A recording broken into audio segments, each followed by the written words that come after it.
Hey there, brother. This is Steve Horseman with Good Guys to Great Men. Thanks again for tuning in this weekend. So I have a very specific question from a man who comes through one of our Facebook groups. It's not the first time this question has been asked. It's about the 10,000th time. How do you say that? 10,000th time. So here's the question. When is my wife going to want sex again?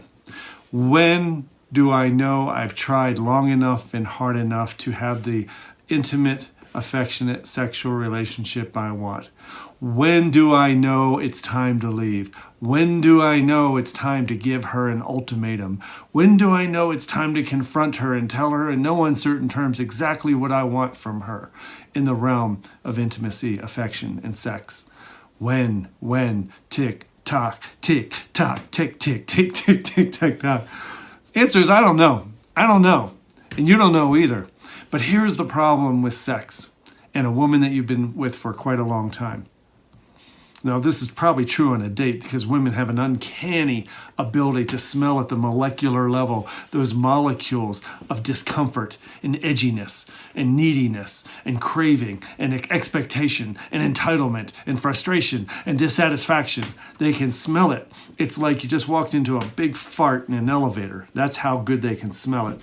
And so the answer to your question is that when you ask, how long is it going to be, or when will I know, or what deadline should I set for having the sex and the affection and intimacy I want, you're already screwed up the whole deal because you're asking the question.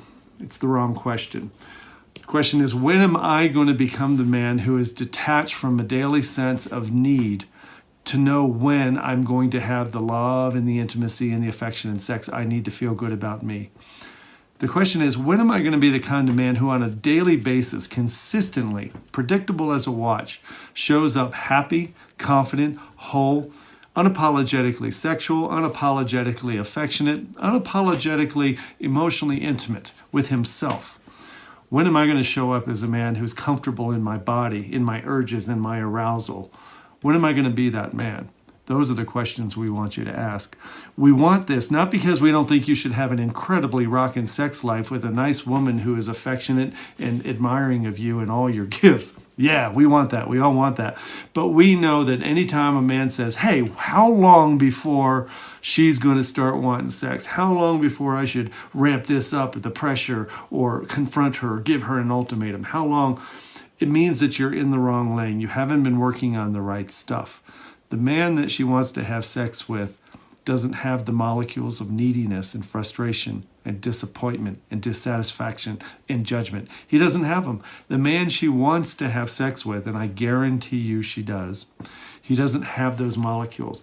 And so now your goal becomes, how do I make those molecules go away? And this is a personal journey, brother. This is what we teach you. This is exactly what you need to know on how to enter that state of the great man who has all the sex and intimacy and affection he wants because he's no longer craving it like a hungry jackal.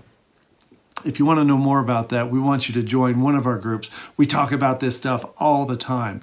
Now I just told you what you need to do. You want to know, how the hell do I do that? How do I get so in tune with myself and my body and my own worthiness that I don't vibrate and knock off molecules of neediness on a daily basis? Well, we will teach you that. We'll teach you that in the roundtable. You can take the Divorce Bomb course, how to diffuse the divorce bomb. You can come in to one-on-one coaching, but there is a process we've developed that's almost foolproof and getting you to that point. And I guarantee you, by the time you do the work, you'll start saying things like, guess what?